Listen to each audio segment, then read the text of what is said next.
حضور صلی اللہ علیہ وسلم جب بیٹی کے سسرال گئے تو یہ دیکھ کر حیران کہ ایک دن آپ صلی اللہ علیہ وسلم جب حضرت فاطمہ رضی اللہ تعالی عنہا کے گھر گئے تو حضرت علی گھر پر موجود نہیں تھے۔ تو حضرت فاطمہ نے اپنے بابا سے ایسی بات کہی کہ آپ صلی اللہ علیہ وسلم کی آنکھوں سے آنسو۔ بسم اللہ الرحمن الرحیم۔ دختران اسلام ہر شعبہ زندگی میں اپنے آپ کو حضرت فاطمہ الزہرا کی حیات مقدسہ کے آئینے میں دیکھیں تو ایک مثالی بیٹی، بہن، بیوی اور ماں کی خصوصیات درجہ کمال پر ملتی ہیں۔ جب کفار مکہ کی شرانگیزی اور اعزا رسانی حد سے بڑھ گئی تو بارگاہ الہی سے رسول کریم صلی اللہ علیہ وسلم کو ہجرت کا حکم ہوا۔ سن 13 بعد بعثت میں حضور صلی اللہ علیہ وسلم ایک رات حضرت علی بن ابی طالب رضی اللہ تعالی عنہ کو اپنے بستر مبارک پر سلا کر حضرت ابوبکر صدیق رضی اللہ تعالی عنہ کی معیت میں عازم مدینہ ہوئے۔ مدینہ پہنچنے کے کچھ دن بعد حضور صلی اللہ علیہ وسلم نے اپنے اہل و عیال کو لانے کے لیے غلام حضرت ابو رافع رضی اللہ تعالی عنہ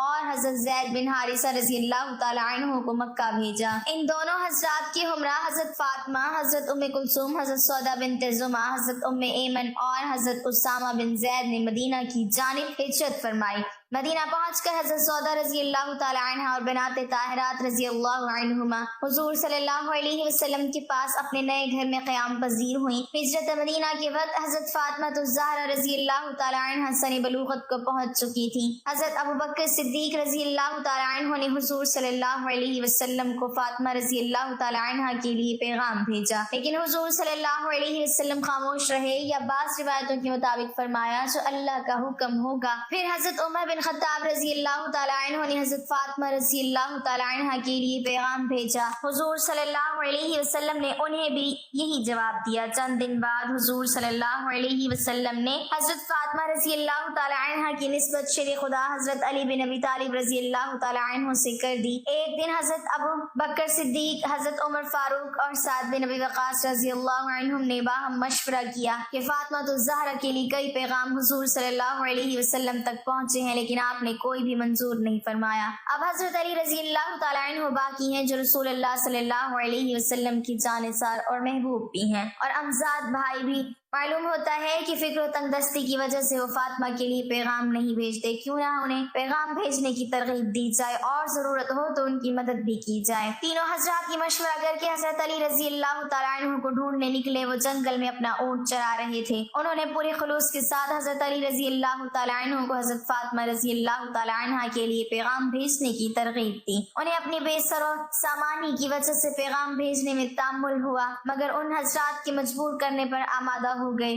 اس سے پہلے دلی خواہش تو ان کی بھی یہی تھی، لیکن فطری حیا پیغام بھیجنے میں مانے تھی۔ اب جرت کر کے حضور صلی اللہ علیہ وسلم کو پیغام بھیج دیا۔ حضور صلی اللہ علیہ وسلم نے ان کی استدعا فوراً قبول کر لی۔ پھر حضور صلی اللہ علیہ وسلم نے حضرت فاطمہ الزہرا رضی اللہ تعالی عنہ سے اس کا ذکر کیا۔ انہوں نے بھی بازبان خاموشی اپنی رضامندی کا اظہار کر دیا۔ حضرت علی رضی اللہ تعالی عنہ کی ایک آزاد کردہ غلام لونڈی نے ایک دن ان سے پوچھا کیا فاطمہ کا پیغام کسی نے حضور صلی اللہ علیہ وسلم کو بھیجا؟ حضرت علی رضی اللہ تعالی عنہ نے جواب دیا مجھے معلوم نہیں۔ اس نے کہا آپ کیوں پیغام نہیں بھیجتے؟ حضرت علی مرتضیٰ نے فرمایا میرے پاس کیا چیز ہے کہ میں عقد کروں؟ اس نیک بخت نے مجبور کر کے جناب علی مرتضیٰ رضی اللہ تعالی عنہ کو حضور صلی اللہ علیہ وسلم کی خدمت میں بھیجا۔ کچھ حضور صلی اللہ علیہ وسلم کی جلالت اور کچھ فطری حیا کی زبان سے کچھ کہہ نہ سکے اور سر جھکا کر خاموش بیٹھے رہے۔ حضور صلی اللہ علیہ وسلم نے خود ہی توجہ فرمائی اور پوچھا علی آج خلاف معمول بالکل ہی چپ چاپ ہو، کیا فاطمہ سے نکاح کی درخواست لے کر آئے ہو؟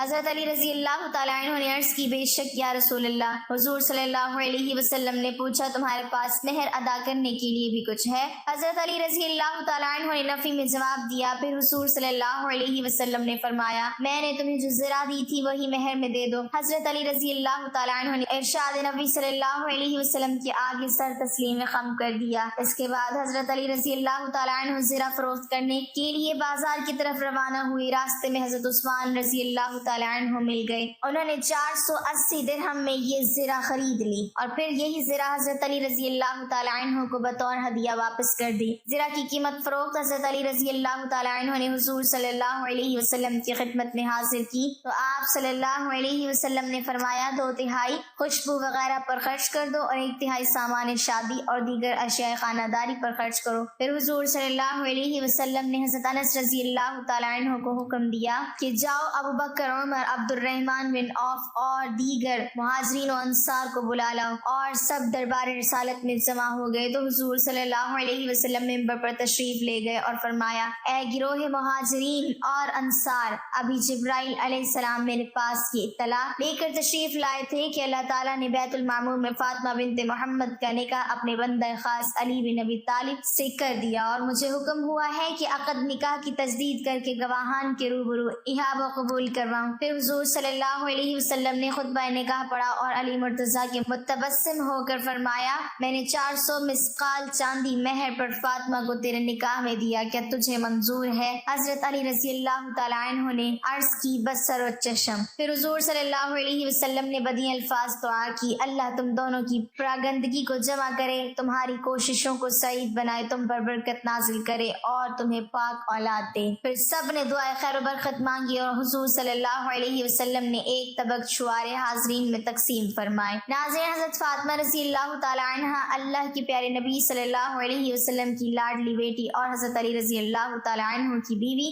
اور حسن اور حسین رضی اللہ تعالی عنہ کی والدہ ہیں۔ آپ رضی اللہ تعالی عنہ کی تقریباً 20 یا 22 سال کی عمر میں ہی شہادت ہو گئی تھی۔ اللہ کے نبی صلی اللہ علیہ وسلم کو اکثر عرب کے لوگ کہتے تھے کہ آپ صلی اللہ علیہ وسلم نے نبوت کا دعویٰ دولت کو پانے کے لیے کیا ہے، لیکن ایسا بالکل نہیں تھا۔ جب حضرت فاطمہ رضی اللہ تعالی عنہ کے حالات شادی کے بعد بھی کچھ ٹھیک نہیں تھے تب یہ الزام جھوٹا ثابت ہوا۔ اکثر حضرت فاطمہ کے گھر کی یہ حالت ہوتی کہ ان کے بچے فاقے کی حالت میں ہوتے تھے۔ حضرت علی رضی اللہ تعالی عنہ روزانہ فجر کی نماز پڑھنے کے بعد مزدوری کو نکل جایا کرتے، مزدوری ملتی تو گھر چولہا چلتا ورنہ فاقہ ہوتا تھا۔ آپ رضی اللہ تعالی عنہ اکثر اپنی روزانہ کی پوری کمائی کسی ضرورت مند کی مدد میں خرچ کر دیتے تھے۔ اللہ کے رسول صلی اللہ علیہ وسلم کی بیٹی ہونے کے باوجود بھی حضرت فاطمہ کے پاس کچھ بھی دولت نہیں تھی۔ حضرت فاطمہ کا نور اور سادگی شاید ہی دنیا میں کسی اور عورت کے پاس ہوں۔ وہ گھر میں چکی پیسنے سے لے کر جھاڑو، برتن اور بچوں کی پرورش سب کام خود اپنے ہی ہاتھوں سے کیا کرتی تھی۔ حضرت علی رضی اللہ تعالی عنہ کے گھر میں بستر کے نام پر اونٹ کی ایک سوکھی کھال تھی جس پر ان کا اونٹ دن میں چارہ کھاتا اور رات میں وہی کھال سونے کے کام آتی تھی۔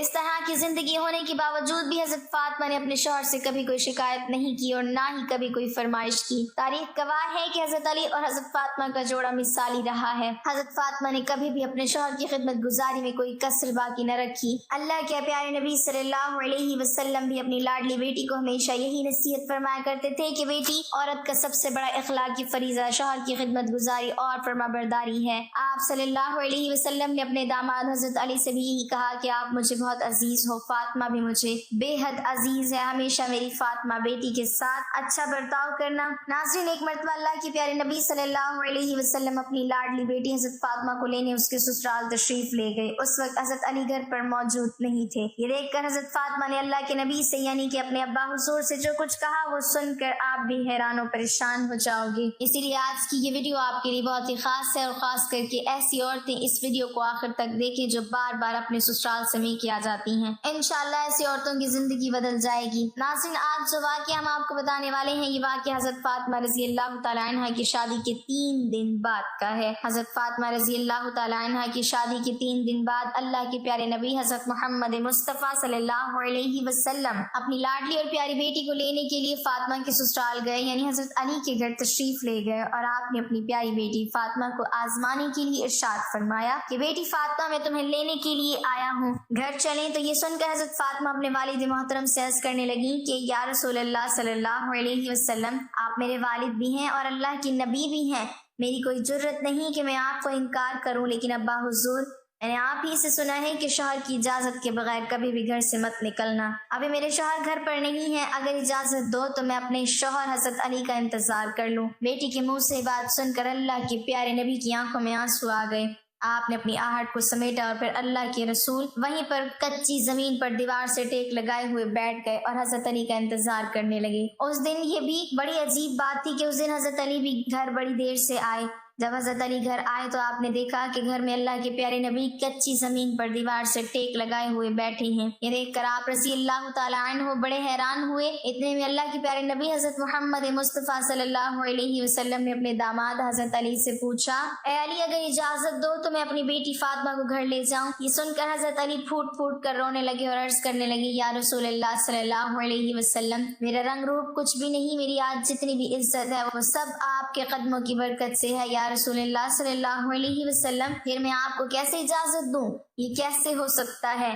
یہ سن کر اللہ کے پیارے نبی نے ارشاد فرمایا، اے علی میں نے فاطمہ کو سکھایا ہے کہ بیٹی کبھی بھی شوہر کی اجازت کے بغیر گھر سے نہ نکلنا، ہمیشہ اپنے شوہر کی اطاعت کرنا۔ اسی لیے فاطمہ کہتی ہے کہ ابا جان جب تک میں اپنے شوہر حضرت علی سے گھر جانے کی اجازت نہ لے لوں تب تک میں گھر نہیں جاؤں گی۔ یہ سن کر حضرت علی عرض کرنے لگی، یا رسول اللہ صلی اللہ علیہ وسلم، آپ دعا کرنا اللہ پاک فاطمہ کے ان اعمال کی برکت سے مجھے کل قیامت کے دن بھی کامیابی عطا فرما دے۔ ناظرین، اسی طرح سے اب آپ کو مدینہ شہر کا ایک اور واقعہ بتاتے ہیں جس کو سن کر بھی آپ حیران ہو جاؤ گے۔ حضرت محمد غزالی نے اپنی کتاب مکاشفۃ القلوب میں لکھا ہے کہ مدینہ شہر میں ایک مرتبہ ایک عورت کو اس کا شوہر پابند کر کے گیا کہ سنو میں باہر جا رہا ہوں، میرے پیچھے گھر سے نہ نکلنا، یعنی کہ جب تک میں واپس نہ آ جاؤں تب تک گھر میں ہی رہنا، گھر سے باہر نہ نکلنا۔ اس عورت کے گھر کے سامنے ہی اس کے باپ کا گھر تھا، یعنی کہ اس کا میکہ تھا جس میں اس کا بوڑھا باپ رہتا تھا۔ ایک دن اس کے باپ کے گھر سے پیغام آیا کہ تمہارا باپ بیمار ہے، آ کر اپنے باپ سے مل لو۔ جیسے کہ آپ سبھی کو معلوم ہے کہ بیٹی کو اپنے باپ سے کتنی محبت ہوتی ہے،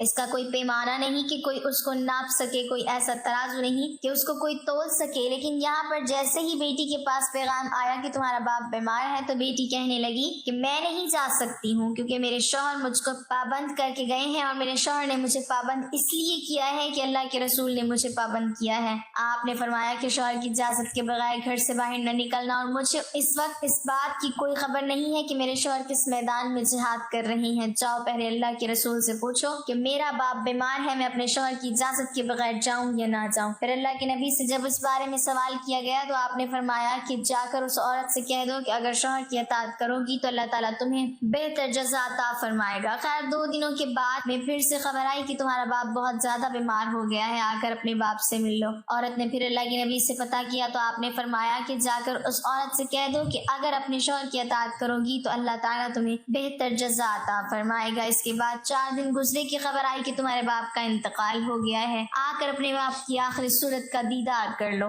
اب یہاں پر آپ سوچیے کہ چاہے کوئی بیٹی اپنے باپ سے کتنی بھی دور کیوں نہ ہو، چاہے وہ دنیا کے کسی بھی کونے میں موجود کیوں نہ ہو، لیکن اس طرح سے اگر اس کا باپ انتقال ہو جائے تو وہ کہنے لگتی ہے کہ چاہے میرے زیور بیچ دو، چاہے کچھ بھی ہو جائے، مگر مجھے میرے باپ کے پاس لے جاؤ، مجھے ان کا آخری دیدار کرنا ہے۔ لیکن یہاں پر آپ دیکھیے سامنے ہی باپ کا انتقال ہو گیا ہے، مگر یہ عورت اپنے شوہر کی اجازت کے بغیر اپنے باپ کی آخری صورت دیکھنے کے لیے بھی نہیں جا رہی ہے۔ اس نے اللہ کے پیارے نبی کے پاس پھر سے پیغام بھیجا کہ یا رسول اللہ صلی اللہ علیہ وسلم، میرے باپ کا انتقال ہو گیا ہے، میرے سر سے باپ کا سایہ اٹھ گیا ہے، میرے شوہر مجھے گھر سے نکلنے کے لیے منع کر گئے ہیں، اب میرے لیے کیا حکم ہے؟ تو یہ سن کر اللہ کے پیارے نبی کے وہی جملے تھے جو اس سے پہلے آپ نے فرمائے تھے۔ آپ نے فرمایا کہ اس عورت سے کہہ دو اگر اپنے شوہر کی اطاعت کرو گی تو اللہ تمہیں بہتر جزا عطا فرمائے گا۔ ناظرین، یہ ہے اللہ کے رسولوں کو ماننے والی عورت۔ کچھ ہی دوری میں باپ کا انتقال ہو گیا مگر شوہر کی اجازت کے بغیر اپنے باپ کی آخری صورت دیکھنے کے لیے بھی نہیں گئی۔ اس کے بعد اس عورت کے باپ کو دفن کر دیا گیا۔ پھر 2 دنوں کے بعد اللہ کے پیارے نبی نے فرمایا کہ پتہ کرو اس عورت کو وہ اپنے باپ کی آخری صورت دیکھنے کے لیے گئی یا نہیں۔ تو صحابہ کرام پتہ کر کے آئے اور عرض کرنے لگے یا رسول اللہ صلی اللہ علیہ وسلم، قربان جائیں آپ کے نظام پر، آپ کے فرمان پر، آپ کے جملوں کی تاثیر ایسی ہے کہ وہ عورت آپ کے دین کی پہرے دار بن گئی ہے، وہ اپنے باپ کی آخری صورت دیکھنے کے لیے نہیں گئی ہے۔ یہ سن کر اللہ کے پیارے نبی صلی اللہ علیہ وسلم نے اپنے ہاتھ اٹھائے۔ صحابہ کرام عرض کرتے ہیں کہ اس عورت کا مقدر جاگا، ہم نے دیکھا کہ چند آنسو حضور کے گری، پھر آپ نے اپنے چہرے کو صاف کرتے ہوئے فرمایا کہ جاؤ اور جا کر اس عورت کو یہ خوشخبری سنا دو کہ تم نے اپنے شوہر کی اطاعت کی ہے، تیری اس فرما برداری کی وجہ سے اللہ تعالیٰ نے تجھے بھی بخش دیا اور تیرے باپ کی بھی بخشش فرما دی۔ مگر ناظرین، آج کل تو اکثر دیکھنے میں آتا ہے کہ اگر کوئی شوہر اپنی بیوی کو کسی کام کے لیے منع کرتا ہے تو وہ عورت اپنے شوہر کو دکھانے کے لیے وہ کام اور زیادہ کرتی ہے اور یہ دکھانے کی کوشش کرتی ہے کہ دیکھو میں تم سے ڈرتی نہیں ہوں۔ ناظرین، اس میں ڈرنے اور ڈرانے کی کوئی بات نہیں ہے۔ ہمارے پیارے نبی حضور صلی اللہ علیہ وسلم کا فرمان ہے کہ شوہر کی اجازت کے بغیر اپنے گھر سے کبھی بھی مت نکلنا، چاہے جو بھی ہو جائے۔ اسی لیے آپ پیارے نبی کے اس فرمان پر عمل ضرور کریں، انشاءاللہ آپ دونوں جہان میں کامیاب ہو جاؤ گے۔ اللہ پاک ہمیں دین کی مکمل سمجھ نصیب فرمائے، ہمیں راہ حق پر چلائے اور ہمارا خاتمہ ایمان پر فرمائے، آمین۔ ناظرین، کمنٹ باکس میں اللہ تعالیٰ کے 99 ناموں میں سے ایک نام ضرور ٹائپ